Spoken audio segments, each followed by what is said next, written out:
wina aliyense amene akugona mu usiku wa Getsemani umenewu apanga zimene samaganiza. Chimene chikundidabwitsa ndichonena kuti pa mafanizo onse okamba za zochitika mu ufumu wakumwamba, za zochitika mu ufumu wa Mulungu, Yesu Khristu akulikamba fanizo limene lilana mwa 10 mosiyanira napo ndi mafanizo ena onse amene afanizira za ufumu wakumwamba. Vinyo anamwedwadi, mowa unamwedwadi, madansi anachitikadi, kuvina kunachitikadi, ndiye amanyamula zikho za Yehova zimenezi, amanyamula zikho za golide zimenezi. Ineyo ngati ndimadutsa ziwanda mu mphamvu ya Mzimu Woyera, osati mphamvu ya ziwanda ngati mene anthu ena akundinenera, inuyo ndithu ufumu wakumwamba wafika pa inu.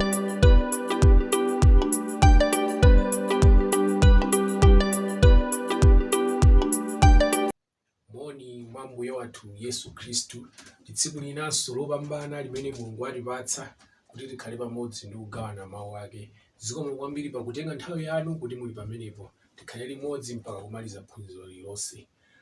Mawu athu a tsiku la lero akuchokera m'buku la Chivumbulutso.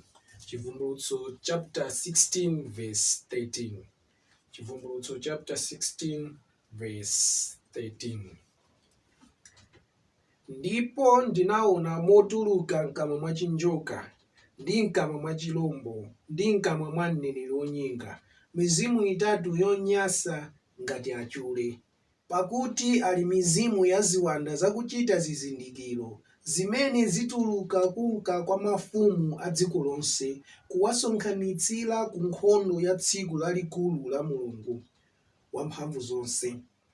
Taonani ndidza ngati mbala, wodala iye amene adikira nasunga zovala zace, kuti angayende wausiwa nangapenye anthu usiwa wake.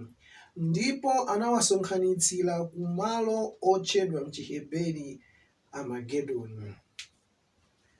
Mutu wa uthenga wathu ndonena kuti zili kuti ziwanda zimenezi. Zili kuti ziwanda zimenezi. Zili kuti ziwanda zimenezi. Titseke m'maso tipemphere.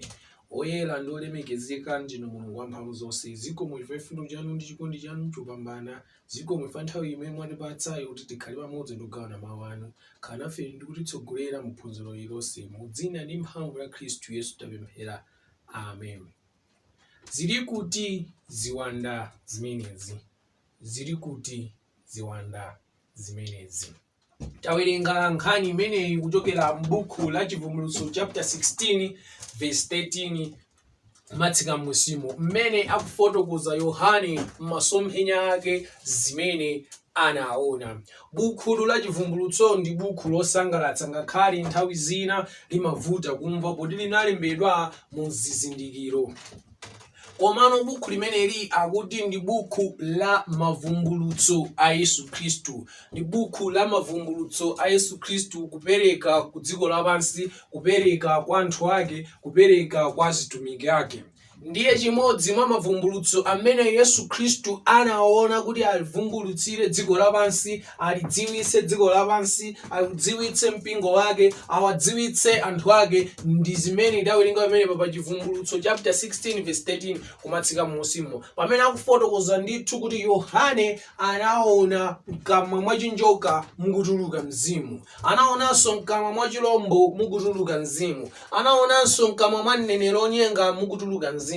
Ndiye pakumasulira zimene anaona Yohanezi kuti mkamwa mwa chinjoka amene ali Satana nyerekezi munatuluka mzimu, mkamwa mwa chilombo munatuluka mzimu, komanso mkamwa mwa mneneri wonyenga munatuluka mzimu. Pakupita musimu afotokoza kuti imene iyi ili mizimu ya ziwanda imene yalowa ku dziko lapansi, ili mizimu ya ziwanda imene yapita ku dziko lapansi, imene yapita ku mafumu a dziko lapansi. Ndiye ngati nkhani yafika ku mafumu, sindikukhulupirirayi kuti yasiya munthu m'mbuyomu, ndiye kuti ndi gulu lonse ndithu la anthu osasiyapo munthu wina aliyense. Ndithu ndi ziwanda zimene zapita ku dziko lapansi. Kodi zikukachita chani ziwanda zimenezi? Akuti ndithu ndi ziwanda zakuchita zozizwitsa, zakuchita zodabwitsa. Cholinga chake ndi chiyani? Akufotokoza kuti cholinga chake ndi kuwasonkhanitsira mafumu a dziko lapansi, cholinga chake ndi kuwasonkhanitsira anthu a dziko lapansi, cholinga chake ndi kuwasonkhanitsira kumasonkhanitsira akapolo a dziko lapansi, cholinga chake ndi kusonkhanitsa mfulu za dziko lapansi, osauka olemera wina aliyense kumusonkhanitsira ku tsiku lalikulu la nkhondo la Ambuye, ku tsiku lalikulu la nkhondo la Mulungu wakumwamba. Ndithu cholinga cha ziwanda zimenezi chimene zatulukira ndi kupita ku dziko lapansi ndi kuti zisonkhanitse anthu a dziko lapansi kuti akhale mbali ya Satana mdierekezi, kuti akhale mbali ya woyipayo, kuti pamene Yesu akubwera anthu amenewo akusonkhanitsidwawa akakhale kumbali ya Satana mdierekezi kumenyana nkhondo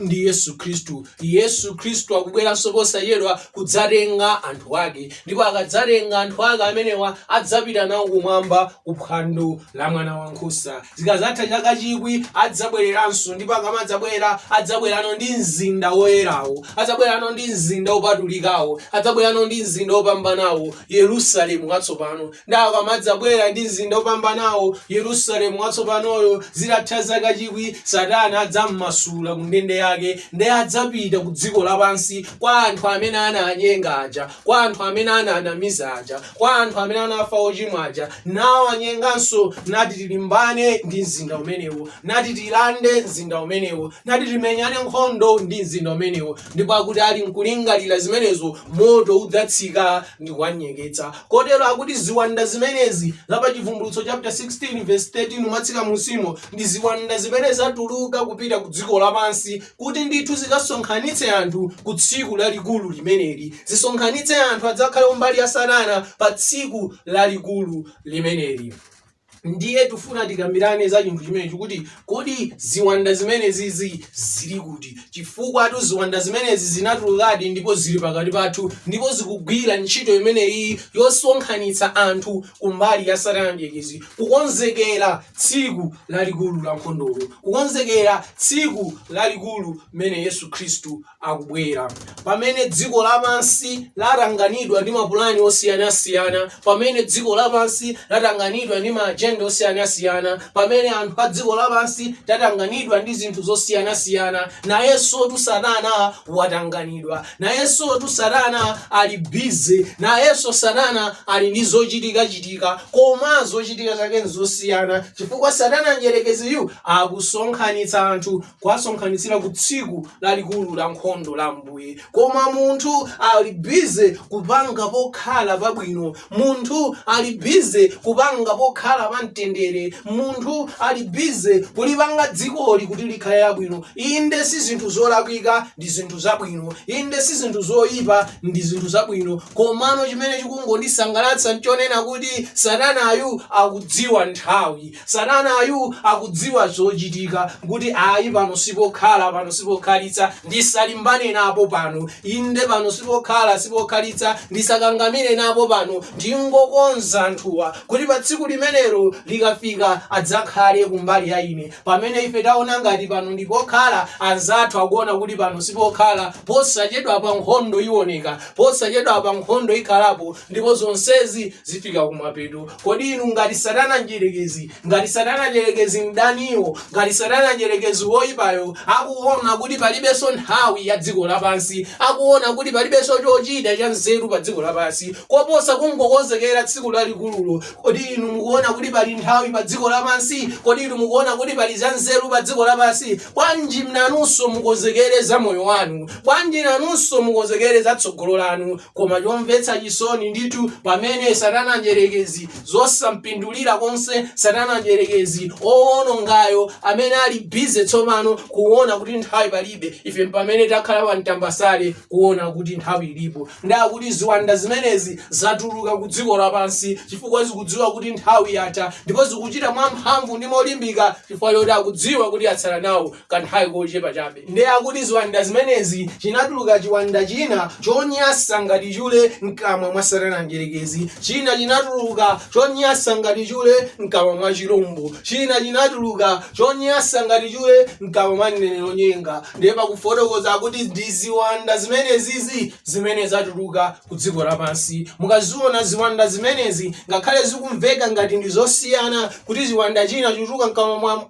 mwa satana njerekezi, china mkamwa mwa chilombo, china mkamwa mwa mneneri onyenga, koma ndi zimodzi ziwandazi chifukwa choti zigwirira ntchito limodzi, zigwirira ntchito pa malo amodzi, ndipo zili ndi cholinga chimodzi. Aneneranji kuti ziwandazi china mkamwa mwa satana njerekezi, china mkamwa mwa chilombo, china mkamwa mwa mneneri onyenga, ndi ziwanda ndithu zimene zili m'magulu osiyanasiyana. Kwatulukatu ziwanda ku dziko lapansi malingana ndi mmene anthu a dziko lapansi alili. Ziwanda izi zotuluka mkamwa mwa satana njerekezi ndi ziwanda zimene zikukagwira ntchito kwa anthu amene sapemphera, ziwanda zimene zikukagwira ntchito kwa anthu amene sakhulupirira Mulungu, ziwanda zimene zikukagwira ntchito kwa anthu amene za Mulungu alibe nazo ntchito, ziwanda zimene zikukagwira ntchito kwa anthu anyanga, ziwanda zimene zikukagwira ntchito kwa anthu asataniki, ziwanda zimene zikukagwira ntchito kwa amfiti, ziwanda zimene zikukagwira ntchito kwa anthu onse amene za Mulungu alibe nazo ntchito. Iwo anangokhala kuti a dziko lapansi amene wanso afunika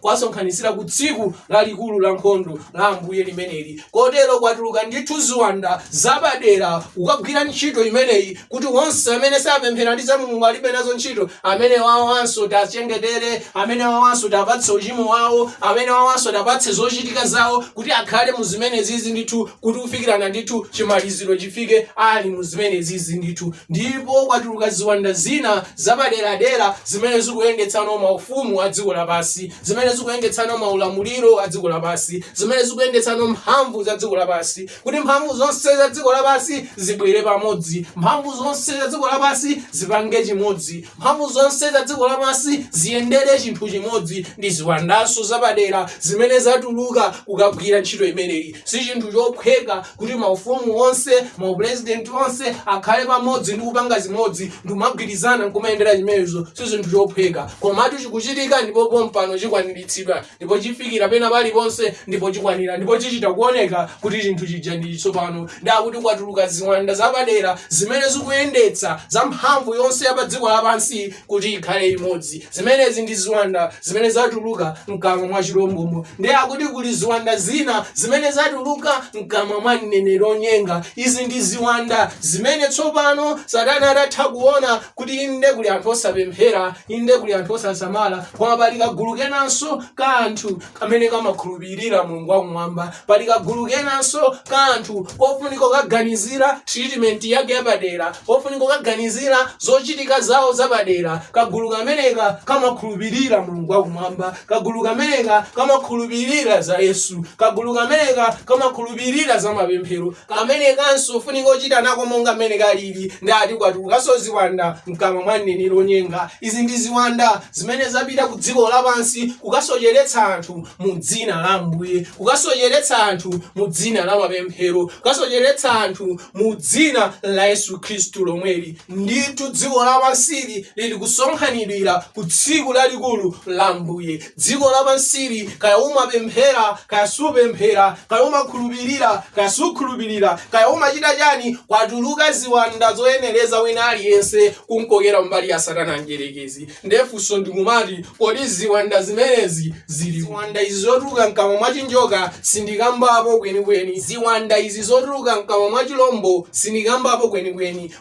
Pamene titakambirane lero, zimene titagawane lero ndi ziwanda izi zimene zinatuluka mkamwa mwa mneneri onyenga, ndi zimene titagawane tsiku la lero. Kwatulukatu ziwanda mkamwa mwa mneneri onyenga, ndipo zapita ku dziko lapansi kukanyenga amene amapemphera, zatuluka kupita ku dziko lapansi kukanyenga amene amagwadira Yesu Khristu, zatuluka ku dziko lapansi kukanyenga anthu amene akudikira kubwera kwa Yesu Khristu, kuti mukudikira mwawomu awapusitse, mukupembeza mwawomu awapusitse, muzochitika zokhulupirira zawozi awapusitse, chifukwa satana akudziwa kuti atati abwera monga satana siziyenda pakufunika kubwera mwachinyengo. Ndefunso ndikumati zili kuti ziwanda zimenezi? Kodi ziwanda zimenezi anaziona Yohane muvumbulutso limene Yesu Khristu anampatsa, chinthu chimene sitikanangochidziwa wambawamba, chinthu chimene Yohane sanakangochidziwa wambawamba, anachita kumuvumbulutsira ndi Yesu chinthuchi, kuti kwatuluka ziwanda ku dziko lapansi mkamwa mwa mneneri onyenga ameneyu, zimene zapita kukathana ndi anthu onse amene ali achipembedzo. Kodi ziwanda zimenezi zili kuti? Tikayang'anitsitsatu mu Chikhristu, tikayang'anitsitsatu mu mpingo wa Mulungu, palibe amene mungamuloze kuti uyu ndiye chiwandayo, palibe amene mungamuloze kuti kuti ziwandazo zili uku. Kulibe kumene mungapite ndi kukanena kuti ziwandazo zili uku. Zikuoneka ngati kuti tonsefe nda Khristu, zikuoneka ngati kuti tonsefe nda atumiki, zikuoneka ngati kuti tonsefe nda alaliki, zikuoneka ngati kuti tonsefe ndi maprofeti, zikuoneka ngati kuti tonsefe zili bwinobwino tikutumikira Mulungu wakumwamba. Komatu kuli vumbulutso ku Chivumbulutso chapter 16 verse 13 mwatsika musimo akuti ninaona ziwanda ine zotuluka mkamwa mwa mneneri onyenga. Kodi zili kuti ziwanda zimenezi? Ziwanda zimenezitu zili pakati pathu, ziwanda zimenezitu zili mkati mwathu, ziwanda zimenezitu ndi zimene timazimvera, ziwanda zimenezitu zimene zimatiphunzitsa, ziwanda zimenezitu zimene zimatitsogolera. Chifukwa anachiona Mulungu wakumwamba naona kuti tikapandopereka vumbulutso ilili anthu ena akatayika, tikapandopereka vumbulutso ilili anthu ena akasochera. Zili kuti ziwanda zimenezi? Zili kuti ziwanda zinatuluka mkamwa mwa mneneri onyenga zimenezi pokuti palibe amene akuoneka, palibe amene akuoneka kuti uyu ndiye chiwandayo, izi ndiye za ziwandazo. Zina zili zonsezo zikungooneka ngati kuti ndi zabwinobwino ndi za Chikhristu.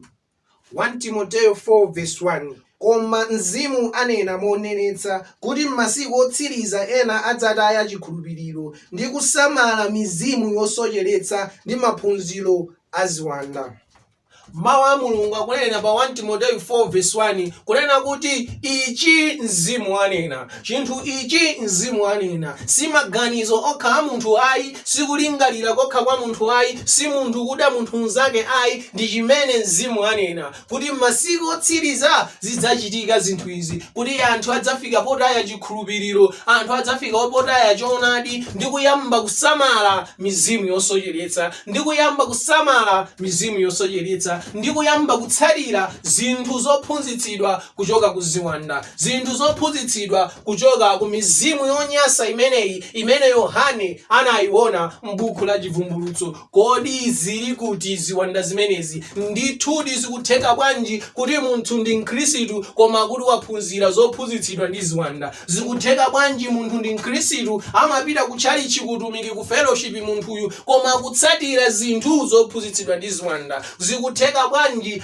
Mkhristu amene yuyu amasala kudya amapemphera uyu koma akuti akusamalira zinthu zophunzitsidwa ndi ziwanda? Akuti idzafika nthawi masiku otsiriza anthu adzataya chikhulupiriro, anthu adzataya choonadi, anthu adzataya njira yoonadi ndi kuyamba kutsatira ziwanda, ndi kuyamba kutsatira mizimu yosocheretsa, ndi kuyamba kutsatira ziphunzitso za ziwanda. Kodi zimenezi akazitenga kuti anthuwa? Kodi zimenezi zizachoka kuti anthuwa? Tikayang'ana tu matchalichi, tikayang'ana tu utumiki, palibe pamene analemba chalichi ya ziwanda, palibe amene analemba utumiki wa ziwanda. Zonse zikumapita ndi mayina a Chikhristu, zonse zikumapita mayina abwinobwino. Palibe amene anayima nanena kuti ndine evangelist demon chakuti chakuti, palibe amene anayima nanena kuti ndine mlaliki chiwanda chakuti chakuti. Wina aliyenseyo akuoneka bwinobwino mwa chilungamo ndi wauzimu, koma awataya chikhulupirirowa achitayira kuti chikhulupiriro. Awaphunzira ziphunzitso za ziwandawa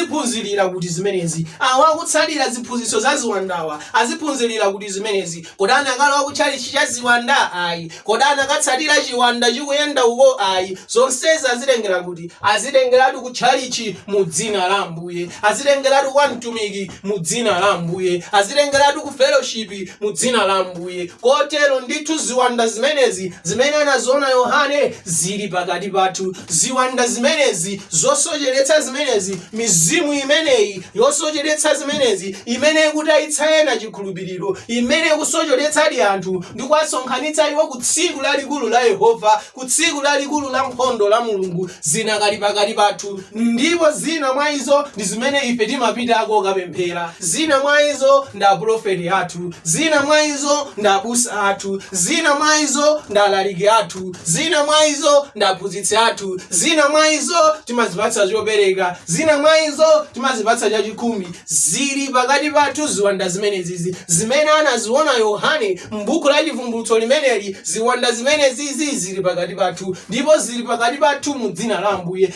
Zikutiphunzitsa mawu a Mulungu, zikutilalikira mawu a Mulungu, zikutitsogolera kapembedzedwe kathu, zikutitsogolera zochitika zathu mu Chikhristu. Baibulo likufotokoza cholinga chonena kuti inu ndi ine tisamale. Yesu Khristu akutulutsa vumbulutso limeneli ncholinga chakuti kuti inu ndi ine tisamale. Mulungu wakumwamba sakufuna kuti ifeyo titsatire ziphunzitso za ziwanda. Mulungu wakumwamba sakufuna kuti ife titaye choonadi ndi kuyamba kusamalira ziphunzitso za mizimu. Komatu zikuchitika mkati mwathu, zikuchitika pakati pathu. Inu ndi ine tikapanda kusamala, ulendo ukutilaka. Inu ndi ine tikapanda kuyang'anitsitsa, ulendo ukutilaka. Inu ndi ine tikakhala kuti tangozisiya zidzipita mmene zililimo, ulendo utikapezeka kuti talephera. Malomo akapezeka pa phwando la mwana wankhosa, malomo akapezeka pa phwando la likululo, malomo akapezeka kumwamba, malomo akayenda miselo ya golide, tikapezeka ife ku nkhondo ya tsiku la Yehova. Tikapezeka ife tili ku nkhondo ya tsiku la Yehova, koma tili kumbali ya Satana mdierekezi. Zatheka bwanji tinatsatira ziphunzitso za ziwanda? Zatheka bwanji tinatsatira ziwanda? Zatheka bwanji tinasamalira mizimu yonyasa nititaya chikhulupiriro chathu? Ziwandatu zimenezi, mphamvu ya kumidima imeneyi ili pakati pathu, mu dzina la Ambuye, mu dzina la atumiki, mu dzina la abusa. Kotero ndi udindo wanu, ndi udindo wanga, ndidziona pamene ndikuponda, ndidziona pamene ndikuyenda, ndidziona pamene ndikukhala, poti tili kukhala mu nthawi yovuta. Afilipi 2:12.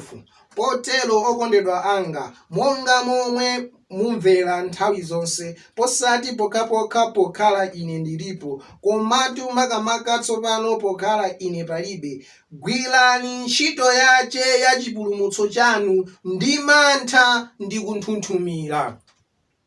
Afilipi 2:12 afotokoza kuti tigwire ntchito ya chipulumutso chathu. Mugwire ntchito ya chipulumutso chanu, ndigwire ntchito ya chipulumutso changa. Ntchito iyi ndisasire abusa, ntchito iyi ndisasire atumiki, ntchito iyi ndisasire aprofeti, ntchito iyi ndisasire atchalichi, ntchito iyi ndisasire anzanga, ntchito iyi ndisasire amene ndimadalira kuti adzinditsogolera ndi awa. Wina aliyense agwire ntchito ya chipulumutso chake cha iye mwini. Ndipo akufotokoza kunena kuti ndi mantha ndi monthunthumira. Chifukwa chachani achita kuti ndi mantha ndi monthunthumira? Chifukwa tu chipulumutso cha inu, chipulumutso cha ine, masiku amotsiriza Satana ali nacho zochita, Satana ali nacho kuchikangamira, Satana ali nacho kuti atiphumitse. Kotero tigwire ntchito ya chipulumutso chathu, mugwire ntchito ya chipulumutso chanu ndi mantha ndi monthunthumira. Bible la Chizungu kunena kuti work out your own salvation with fear and trembling. Kutanthauza ndithu kuti chikhristu si chinthu cha masewera. Chikhristu is serious business. Satana anjerekezi sakugona, Satana anjerekezi sakupuma. Akuyesetsa kuti ngati nkotheka akanyenge ndosankhika omwe. Kodi ngati akuyesetsa iyeyu, kodi ngati akuyesetsa iyeyu, kodi inu ndine lidzigona, kodi inu ndine lidzisinza, sizilithandiza kuti laka ulendowu. Tisiya chikhulupiriro mkuyamba kutsatira ziphunzitso za ziwanda. Ndipo ziwanda zimenezi tayankha kale funso lathu lonena kuti zili kuti ziwanda zimenezi? Zili pakati pathu ziwanda zimenezi. Koma kuti tizidziwe ziwanda zimenezi, kuti tidziwe maphunziro a ziwanda amenewa, kuti tidziwe kuti tikusamalira za ziwanda, kuti tidziwe kuti tataya chikhulupiriro ndipo tatenga njira yolakwika, zikufunika ndithu tigwiritsitse ntchito ya chipulumutso chathu tokha, tipange za chipulumutso chathu tokha. Chinthu kuti chipambane